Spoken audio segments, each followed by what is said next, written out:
모든 불교의 가르침을 볼 때는 그 말의 이미지만 따라갈 게 아니라 그 말이 우리에게 딱 드러내고자 하는 그 낙처, 귀결점, 거기가 어딘지를 봐야 되고, 그것을 본다면 모든 경전의 가르침은 고구정령하게 늘 마음 하나, 법.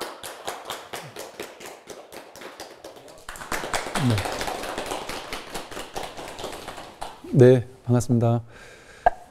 이제 오늘은 그 제목에 대한 정리를 하고 이제 그 다음 넘어가도록 하겠습니다. 마하반야 바라밀다 심경 이렇게 되죠. 마하반야 바라밀다에 대한 얘기를 그동안 했고요. 심경이라는 것은 보통 마음의 경전이다, 혹은 이제 핵심을 설한 경전이다. 주로는 그 핵심적인 것을 이제 설해 놓은 가르침이다. 팔만대장경이라는 아주 방대한 양의 부처님 가르침의 핵심만을 한 260여 자로 딱 압축해서 설한 경전이다 보니까 그런 의미로 어떤 심경이라고도 하고요. 또 그런 의미적으로는 그렇다고 볼 수 있겠지만, 결국에는 이 마음 공부는, 이 불교 공부라는 것은 결국 부처가 누구냐, 무엇이 부처냐, 진정한 자기가 누구냐, 이거를 확인하는 거거든요.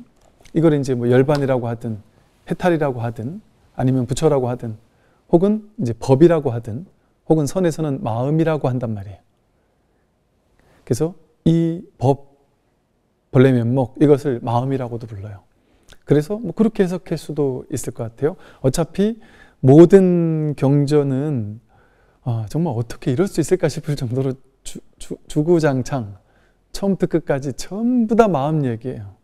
그리고 방편이 하나하나의 방편이 전부 다 마음 이야기를 가지고 방편으로 활용을 하고 있어요. 그래서 말 따라가서, 언어와 개념을 따라가서 보면 되게 재밌는 이 얘기도 있고 저 얘기도 있고, 불교에서 보면 되게 다양한 얘기를 하는 것처럼 느껴져요. 근데 그게 전부 다 말 이전에 낙처를 보면 전부 다 같은 이야기를 하고 있습니다. 그래서 마하반야 바라밀다 심경이 전부 다 이 하나를 얘기하고 있는 게, 이 마음은 마하거든요. 마하. 크다 작다라고 할 수 없을 정도로 상대가 없는 큰 거, 그걸 마하라고 한다 그랬죠. 또 반야, 이 공부를 깨닫는 지혜가 바로 반야 지혜거든요. 분별로는 알 수 없는 무분별지, 분별로는 알 수 없는 이 자리를 분별로는 확인할 수 없으니까 그 반야가 바로 이거예요. 바라밀다가 방편으로 여기서 저기로 가는, 이 중생의 세계에서 저 깨달음으로 가는 지혜의 완성.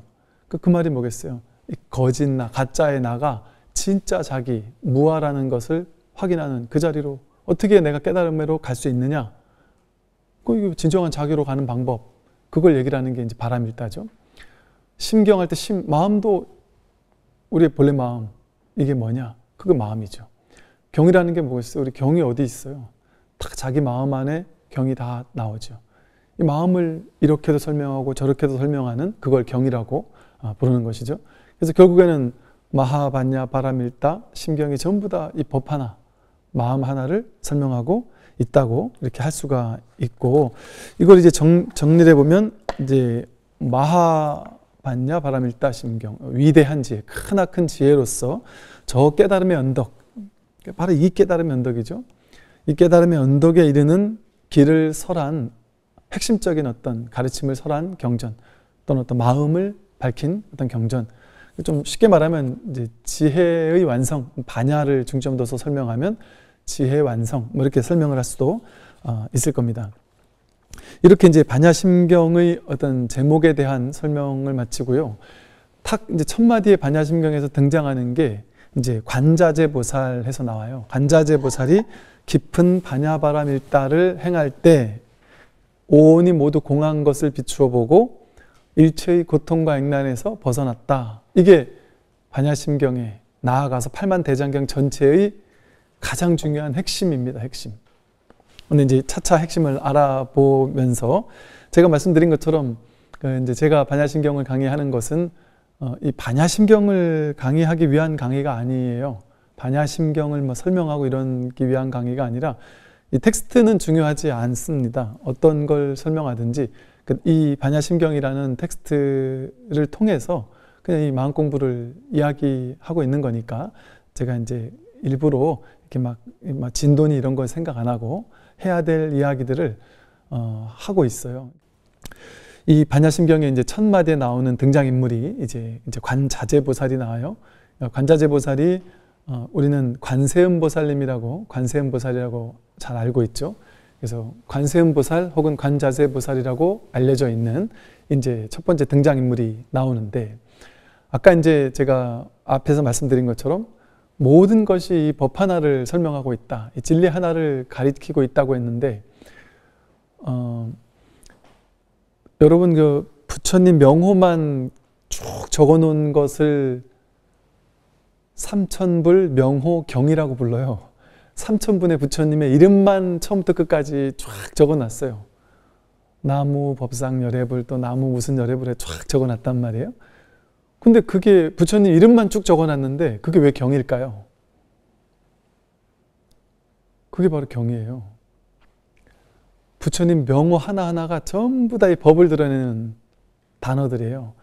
그래서 많은 분들이 보통 법명 받고 나면 스님 저 법명 뜻 해설해 주세요 그러잖아요. 그런데 스님들이 그 많은 법명을 다 해설해 주시잖아요 보통. 왜 그게 가능한지 아세요? 전부 다 같은 얘기거든요. 같은 얘기를, 이 법을 설명하는 불교에서 대표되는 용어들이 있어요. 단어들이. 그런 거를 이렇게 조합시켜서 법명을 보통 만들어요. 그처럼 부처님 명호가 그대로 법을 드러내고 있는 명호거든요. 이 관자재보살도 마찬가지예요. 관자재보살 하면 보통 우리가 뭐 자유자재로 관한다, 보통 아바르키테, 스바라 이렇게 불러요. 아바르키테 하면 이제 지켜본다 이런 뜻이고, 스바라 하면 뭐 자유롭다, 자제하다, 자유자재하다 이런 뜻인데, 자제하게 지켜본다, 이게 이제 관자재의 뜻이에요. 근데 자제하게 지켜본다, 자제하게 관한다라는 게 뭐냐 하면, 우리는 어떻게 보냐 하면 자유자재하게 보지 않아요. 막힘없이 보지 않아요. 자제하게 본다, 이건 막힘없이 본다는 거거든요. 근데 우리는 어디에 막혀서 볼까요? 자기 분별의 필터에 막혀서 왜곡해서 그것을 바라봐요. 그래서 이것을 있는 그대로를 있는 그대로 보는 것, 이거는 막힘없이 보는 거거든요. 분별 없이, 편견 없이, 선입견 없이, 고정관념 없이 있는 그대로 보는 것을 석가모니 부처님께서 팔정도에서 말씀하신 정견이에요. 불교에서 핵심은 정견하는 거예요. 바로 보는 거. 곧바로 진리를 곧바로 보는 거예요. 분별로 왜곡해서 보지 않는 거거든요. 근데 우리는 전부 다 자기 분별을 가지고, 자기 생각을 가지고 대상을 파악해서 보고, 파악해서 알고, 그렇게 안 걸 진짜 알았다고 생각해요. 진짜로 봤다고 생각해요. 이걸 육조 스님은 정견에서 바로 보는 것을 직심, 이런 표현에서 직심, 곧장이 마음, 곧바로 보면 본 마음을 본다 이거예요. 근데 우리는 직심은 곧바로잖아요. 근데 왜 직심이라 그랬겠어요? 우리는 곧바로 못 보니까, 왜곡해서 보니까, 자기의 분별이라는 필터에 거쳐서 보니까,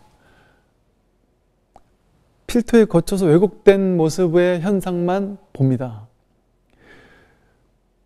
여러분이 보고 있는 이 세상은 여러분에게만 있어요. 여러분에게만 있는, 여러분 마음이 만들어낸 유일무이한 딱 하나의 세계예요. 여러분이 살고 있는 이 세계가 다른 사람도 다 똑같은 세계를 살 거라고 생각하잖아요.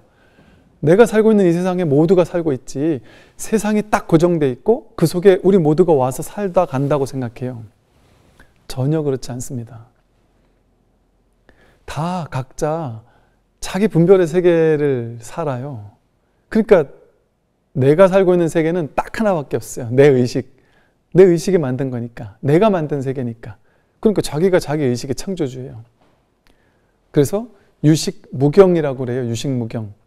오로지 자기 의식뿐이지 바깥 경계라는 건 없다. 내가 생각하는 바대로 그 경계가 그렇게 실제 있지 않아요. 내가 그 경계를 내 식대로 왜곡해서 본 것일 뿐이지. 사회적인 똑같은 현상 하나를 보고 우리나라가 발전하고 있구나 하고 좋아하는 사람이 있고, 몇십 년 퇴보하고 있다라고 생각하는 사람도 있어요. 똑같은 현상을 보고. 그래서 제가 맨날 하는 말이, 내 남편 데리고 안 산다. 내 머릿속에서 분별의 필터를 가지고 해석한 남편만 죽을 때까지 데리고 산다. 그건 진짜 남편과는 못 만난다. 죽어도 못 만난다. 진짜 남편을 못 만나요, 우리는. 자기 머릿속에서 해석된 남편, 해석된 아내와만 살아요. 자식도 마찬가지예요.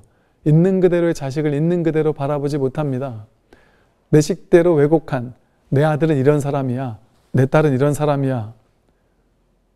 여러분, 갑자기 어느 날 자식이 TV에 나왔거나 자식이 뭘 새로운 걸 했을 때 내 아들은 저런 거 못하는 사람인데 싶은데 너무나 잘하는 걸 보고 깜짝 놀란 적 있지 않나요? 내 아들한테 저런 면이 있었어? 하고 깜짝 놀라잖아요. 왜 그럴까요?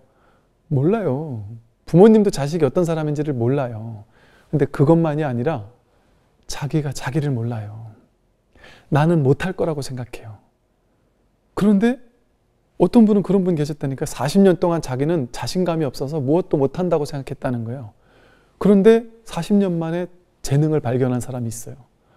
그 분야를 너무 잘하셔서 사람들이 놀라워했는데 본인은 다시 태어난 것 같대요. 어떻게 내 인생에 이런 일이 벌어질 수가 있지? 난 원래 능력 없는 사람이고 내 능력을 인정받을 수 있는 분야는 하나도 없다고 여태까지 굳게 믿고 살아왔던 거예요. 근데 그게 아닐 수도 있구나. 난 이건 재능이라고 생각 못했는데 이게 재능일 수도 있구나라는 사실을 뒤늦게 알고 나서 깜짝 놀랐던 사람이 있어요. 자기가 자기를 안다고 여길 뿐이지 자기가 자기를 볼 때 어떻게 보는지 아세요? 내가 나를 볼 때 왜곡된 필터를 가지고 자기를 본다니까요. 그러니까 가짜 나만 만나요. 죽을 때까지. 진짜 나를 못 만나요. 제 분별의 필터를 가지고 나를 해석해서 나를 만나요. 그 해석된 덧칠이 없으면, 생각의 덧칠이 없으면, 분별망상으로 왜곡하는 색안경이 없으면 어떤 일이 벌어질까요? 곧장 보게 돼요. 왜곡해서 보는 게 아니라 곧장 바라보게 돼요. 막힘없이 바라보게 돼요. 자제하게 보게 돼요. 그게 관자재예요. 관자재. 자제하게 관하게 된다. 그래서 불교에서는 관을 설명할 때 항상 지관이 따라붙어요. 지관. 지관이 관자재와 같은 거예요. 자제하게 본다라는 것이 분별로 보지 않고 막힘없이 자제하게 본다는 거거든요. 지관이 분별을 멈추고 멈출 지자. 분별을 멈추고 있는 그대로 본다는 거예요. 이게 불교의 되게 중요한 핵심이에요. 분별 없이 있는 그대로 본다. 이게 바람일다거든요. 불교 수행법의 가장 중요한 핵심, 지관, 정해라고 말하거든요. 그러니 첫 마디, 첫 등장인물의 법명에서부터, 이름에서부터 관자재. 이게 법이에요. 법을 드러내는 것이고 이게 바람일다 어떻게 하는지를 드러내는 거예요. 어떻게 바람일다 해야 되느냐. 이 대승의 경전은 반야바라밀을 하는 걸 가르쳐 주잖아요. 이 불교 경전 이래가지고 정교해요. 놀라울 정도로 정교해요. 어떤 정교냐. 말 한마디를 허투루 하는 게 없단 말이에요. 등장인물의 법명 하나 허투루 쓰는 게 없단 말이에요. 관자재보살, 관자재가 뭔 뜻인지만 제대로 알면 여기 아까 앞에 말했던 바라밀, 어떻게 바라밀을 하는지, 어떻게 깨달음의 언덕에 이르는지가 관자재에서 딱 드러났단 말이에요. 벌써. 그 뒤에 관자재에 대한 부연 설명이 어찌 보면 이렇게 자유자재하게 관하는, 그럴 때 어떻게 보게 되느냐? 이 부처님께서 이제 그 소부 우다나경에 바히야경이라고 있습니다. 아주 유명한 경전인데 거기에 이렇게 설명하고 있어요. 자제하게 관한다라는 것을 좀 알아볼 수 있는 경전의 내용인데요. 바히야여, 볼 때는 보이는 것을 보기만 하고, 들을 때는 듣는 것을 듣기만 하고, 느낄 때는 느끼는 것을 느끼만 하며, 인식될 때는 인식되는 것을 인식하기만 한다면 그대는 그것과 함께하지 않을 것이다. 그것과 함께하지 않을 때 거기에는 그대가 없다. 그대가 없을 때 그대에게는 이 세상도 없고 저 세상도 없고 그 둘 사이에 어떤 세상도 없다. 이것이 바로 고통의 소멸이다. 책에는 없습니다. 찾아도 제가 따로 적어온 내용이고요. 이 말이 뭐냐 하면, 볼 때는 보이는 것만 있게 하라는 거예요. 그게 관하는 거예요. 자제하게 관하는 거예요. 지관하는 거예요. 윗바사나하는 거예요. 볼 때는 볼 뿐인데 우리는 볼 때 볼 뿐이 아니고 볼 때 내 식대로 왜곡해서 봐요. 왜곡해서 보니까 분별의식을 가지고 왜곡해서 보니까 이건 좋고 저건 싫어. 이 사람은 내 스타일, 저 사람은 내가 싫어하는 스타일. 이런 건 더 보고 싶고 저런 건 보기 싫어. 더 보고 싶은 거는 집착해요. 취하려고 해요. 집착하는 게 내가 더 보지 못하게 될 상황이 되면 괴로워요. 꼴 보기 싫은 거는 막 보기 싫어하고 미워하고 밀쳐내려고 하고 도망치려고 하고 저 사람은 내가 보기 싫어하면서 도망가려고 해요. 취하거나 버리려는 취사 간택심을 일으킨단 말이죠. 그냥 볼 때 보기만 한다면 취할 것도 없고 버릴 것도 없죠. 취할 것도 없고 버릴 것도 없으면 괴로움이 없어요. 취하려고 애쓰는 것도 없죠. 버리려고 애쓰는 것도 없습니다. 그냥 볼 뿐이에요. 근데 그런다고 아무런 분별이 없느냐? 분별하되 분별하는 바가 없어요. 하되 하는 바가 없는 거죠. 그게 있는 그대로를 있는 그대로 통찰할 때 그래요. 근데 우리는 어떤 사람을 만나도 그 사람을 있는 그대로 만나지 못하고 과거의 해석, 덧칠된 그 사람을 만나요. 그러니까 예를 들어 10년 만에 만난 친구인데 옛날에 나랑 원수지간이었거나 내가 걔를 너무 싫어했어요. 근데 그 친구는 지금 성격도 달라지고 너무 나를 좋아할 수도 있고요. 그때도 나는 내 마음속에서 그 사람을 내 머릿속에 인식에선 그 사람을 싫어했지만 그 친구는 나를 싫어하는 마음이 없을 수도 있어요. 그 친구는 나를 지금 너무 도와주고 싶을 수도 있어요. 혹은 그때 내가 좀 미안했던 것 때문에 뭔가를 도우고 싶을 수도 있고 지금 있는 그대로의 그 친구를 있는 그대로 만나면 아무 문제가 없는데 우리는 덧칠된 그 친구를 만나거든요. 그러니까 그 친구가 나를 너무나 돕고 싶고 내가 지금 직장이 없는데 그 친구가 나를 막 이렇게 자기는 성공했으니까 이렇게 취직도 시켜주고 싶고 이런데 10년 만에 만나자마자 덧칠된 분별된 마음의 의식을 가지고 그 친구를 만나서 만나기 싫다. 짜증스럽다. 이런 마음으로 만나면 그 사람과 소통할 수가 없겠죠. 그러면 그 아주 놀라운 기회를 날려버리게 될 수도 있겠죠. 이를테면. 그런 방식으로 우리는 여러분들 부부지간에도 그렇잖아요. 내가 그냥 무슨 말 하려고 하는데 저 사람이 화를 버럭 낼 수도 있어요. 이를테면. 근데 왜 그럴까요? 과거의 필터를 가지고 이 사람이 뭔 얘기 하려는지 안다고 생각하는 거예요. 왜? 지금으로 만나지 않으니까. 덧칠된 필터로 만나니까. 이 사람은 말을 하려고 해도 보통 우리는 안 들어요. 왜? 안다고 생각해요. 저 사람 입만 뻥끗해도 알아 이래요. 보통 남편분들은 그러죠. 퇴근하고 집에 딱 돌아갔는데 아내가 설거지를 하고 있는데 뒷모습만 봐도 화가 났는지 아닌지 안돼요. 집안에 공기가 읽혀진대요. 그냥. 그 보살님들은 전혀 티 안 내려고 화 안 난 척 하려고 자연스럽게 하려고 애쓰는데도 그 공기에서 다 안 돼요. 애들이 더 잘한대요. 우리는 이렇게 항상 익숙하게 안다고 생각해요. 분별을 해서 분별의 의식을 가지고 세상을 분별의 필터를 가지고 보거든요. 하나도 있는 그대로 본 적이 없어요. 대통령, 정치인, 연예인 모든 사람을 전부 다 우리 스승님, 회사 직장, 상사, 자식, 남편, 불교 모든 존재, 비존재, 상황 모든 것을 자기 식대로 해석해서 바라봅니다. 그 해석을 빼면 있는 그대로의 진실이 드러나는데 우리가 공하다라고 말한 있는 그대로를 볼 수 있는 이 자제한 눈이 열리는데 관자재가 가능해진단 말이에요. 근데 우리는 여태까지 태어나서 지금까지 살면서 관자재가 안 되는 방향으로만 살아왔어요. 분별하는 것만 익숙해 있는 거예요. 내 식대로 해석해서 바라보는 거에만 익숙한 거예요. 그리고 더 위험한 건 뭐냐면 나이가 들면 들수록 분별의 지식이 많아지면 많아질수록 똑똑하면 똑똑할수록 내가 더 많이 안다. 나는 너희들보다 많이 안다. 많이 알아서 많이 성공했다. 이런 아상이 크면 클수록 자기가 알고 있는 그 지식, 분별의 지식, 거기에 대한 집착과 거기에 대한 옳다라는 고집이 강해져요. 아무리 옳아도 옳은 거에 집착하면 그건 틀리거든요.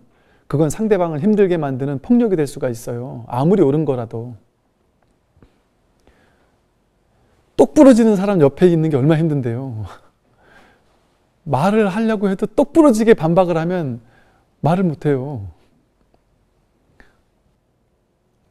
이렇게 내가 옳다라고 여기는 그 인식, 그거는 상대적으로 옳을 수밖에 없거든요.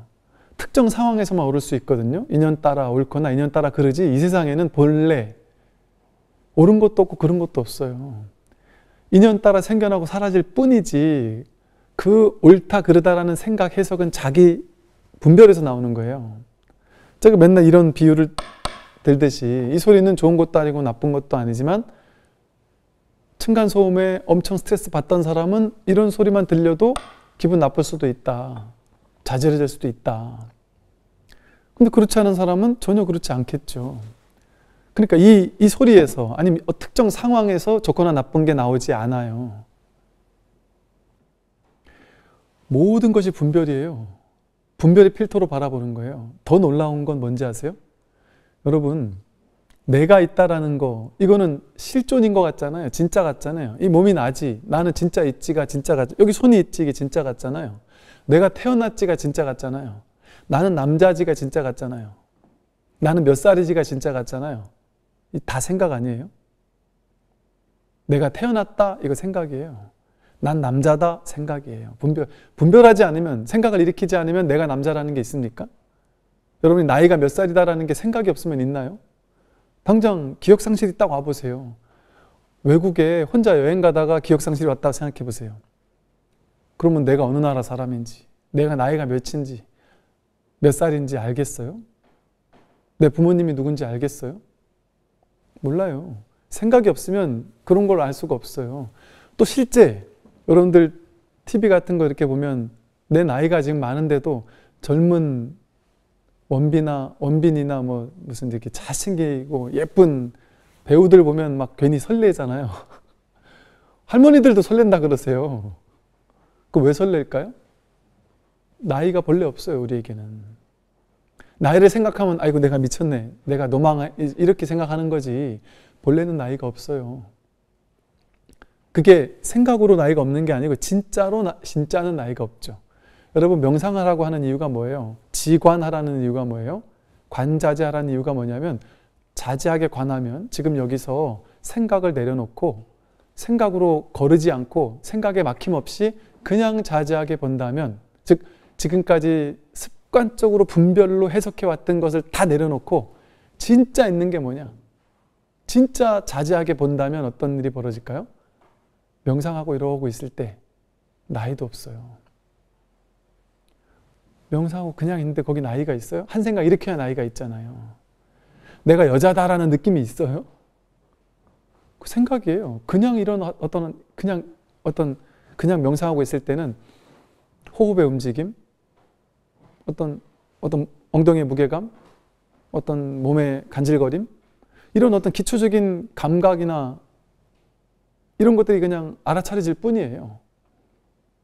실제 벌어지는 일은 관하면 이게 이제 진짜 보는 거 아니에요? 생각으로 보지 말고, 생각으로 보는 건 왜곡해서 보는 거니까 생각으로 보지 말고, 생각으로 보면 어떻게 되냐면 내가 저것을 본다라고 둘로 나뉘어요. 그런데 이 봄을 진짜 경험해 보란 말이에요. 자제하게 보란 말이죠. 진짜 경험하면 이 봄에는 생각이라는 필터를 거치면 내가 저것을 본다는데요. 정말 봄으로, 맨 느낌으로 봄이라는 것을 진짜 자각하면 그냥 볼 뿐이에요. 들을 때 내가 저 소리를 들었어.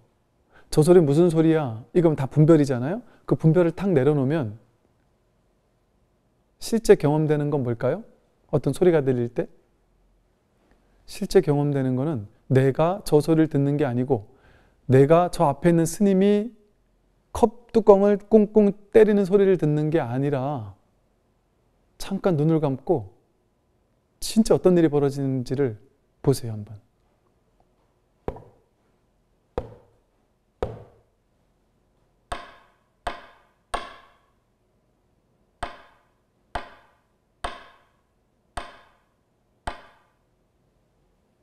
이 일이 벌어지잖아요. 내가 저 소리를 듣는 일이 벌어지냔 말이에요.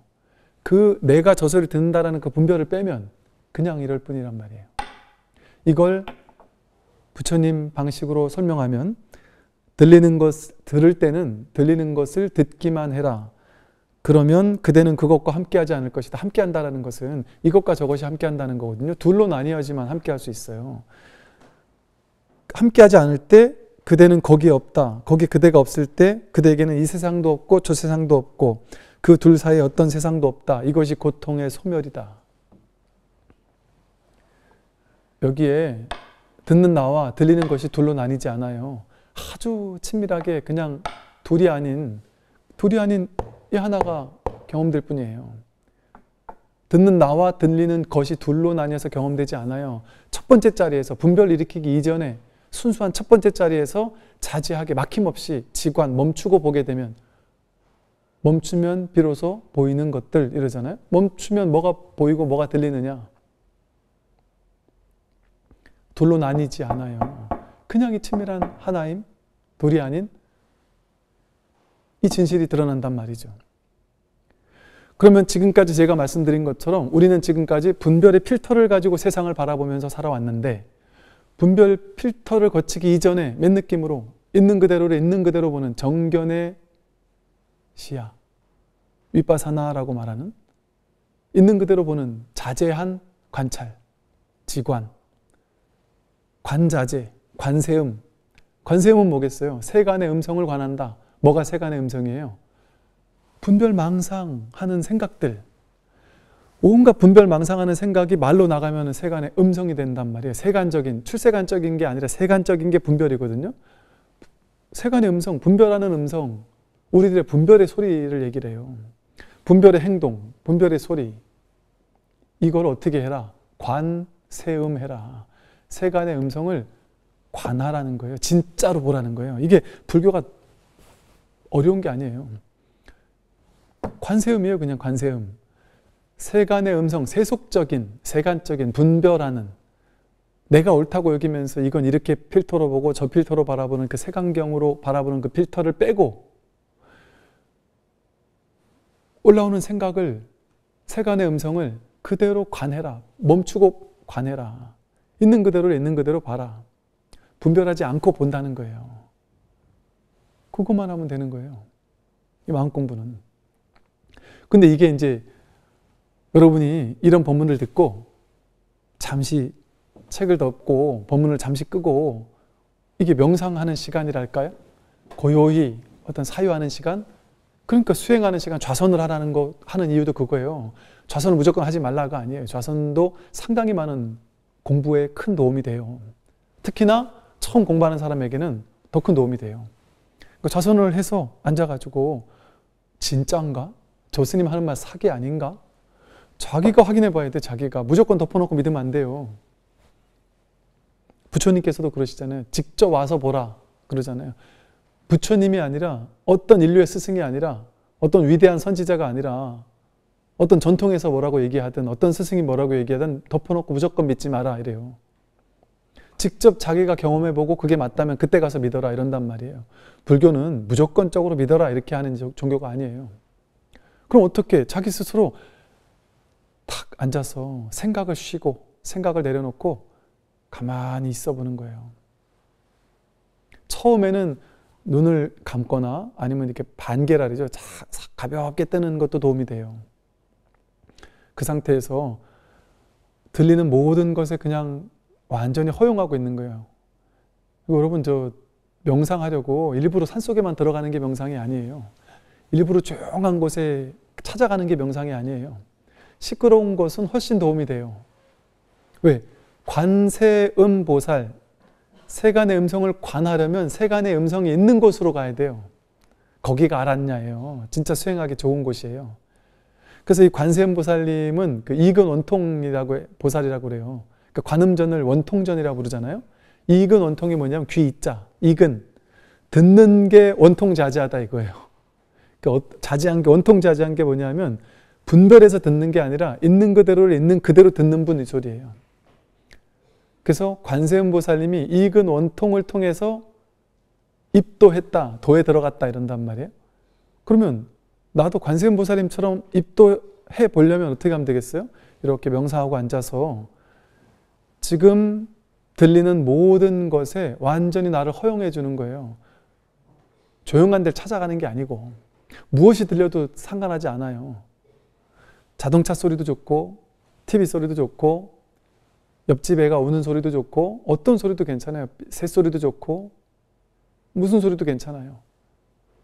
가만히 있으면 아무것도 안 들린다고 해서 나는 뭐가 좀 들렸으면 좋겠는데요 하겠지만 아무것도 안 들릴 때 어때요? 들릴 때 들리는구나 라고 알죠? 알아차리죠? 안 들릴 때 지금은 안 들리네 하고 알아차려요. 눈을 뜰 때 보이네 하고 보잖아요. 눈을 감으면 안 보이네 하지만 안 보이는 게 아니라 검은 게 보이죠. 늘 보고 있어요. 이 봄은 쉬지 않아요. 이 봄, 이 알은 쉬지 않아요. 항상 살아있어요. 늘이란 말이에요. 늘. 그래서 고요할 땐 고요함을 보는 거예요. 관하는 거예요.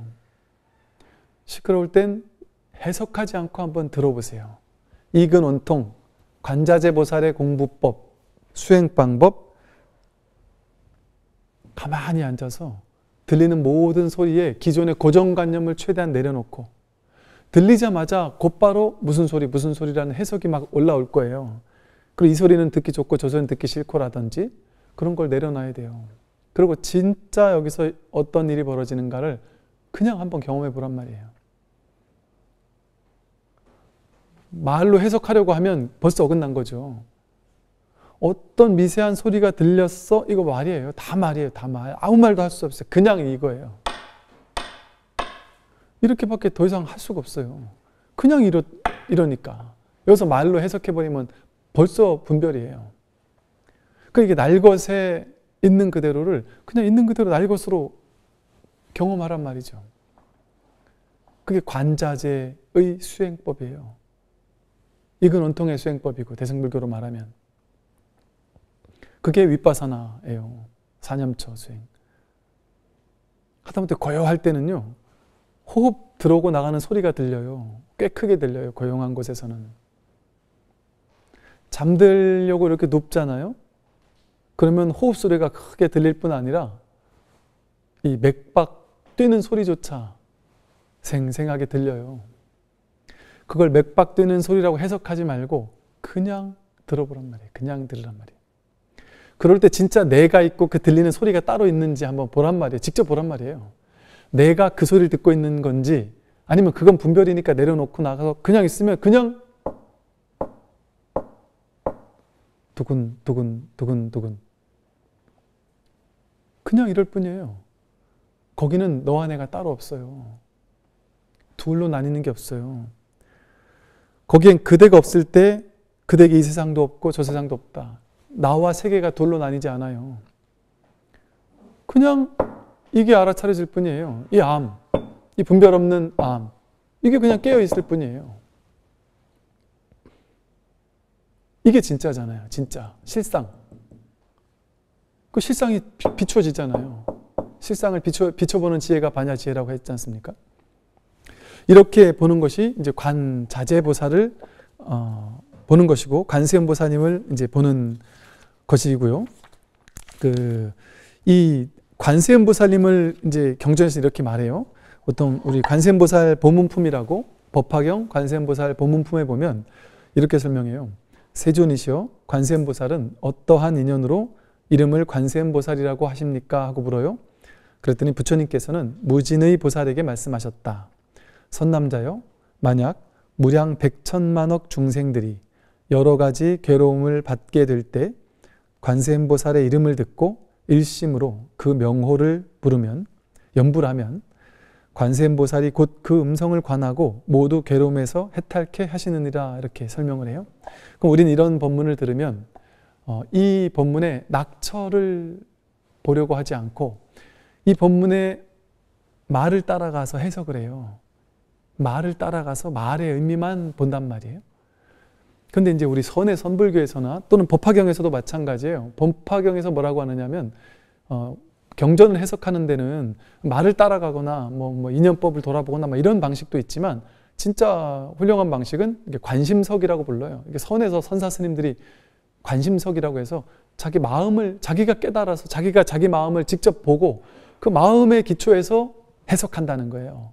자기가 확인한 그 마음에 의거해서 경전을 해석한다는 거예요. 그 육조 스님의 해석이 그래서 육조 스님은 중국에서 살았던 한 분의 스님이거든요. 근데 스님이 만든 가르침을 어떻게 경전이라고 불러요? 경전이라고 안 하거든요. 근데 육조 스님이 쓴 가르침만 육조단 경이라고 불렀어요. 그만큼 파격적으로 경전의 의미가 있다는 거죠. 왜 그래 됐을까요? 육조 스님이 바로 관심석으로 처신은 마음을 깨달았다 보니까 깨달은 그 마음의 입장에서 모든 걸 해석해요. 좌선, 앉아있는 게 좌선 아니다. 사홍선, 우리가 기존에 알고 있던 사홍선, 그게 사홍선이 아니다. 삼법인, 그게 삼법인이 아니다. 삼귀, 그게 삼귀가 아니다.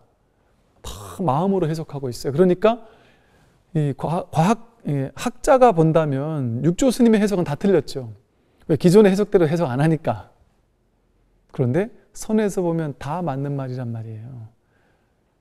그 관심석을 하고 있는 이 선에서의 해석은요, 그렇게 기존의 학문적으로 접근하는 해석이 아니에요.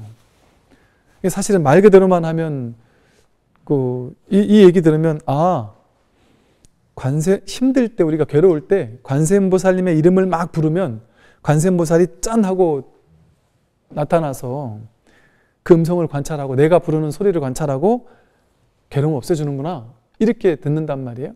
이건 이제 그 당시 얼마나 많은 사람들이, 대중들이 이 법의 본뜻을 알아차리기에는 아직 근기가 수승하지 못한 사람들이 많았단 말이에요. 언어 문자도 모르는 사람이 많았어요.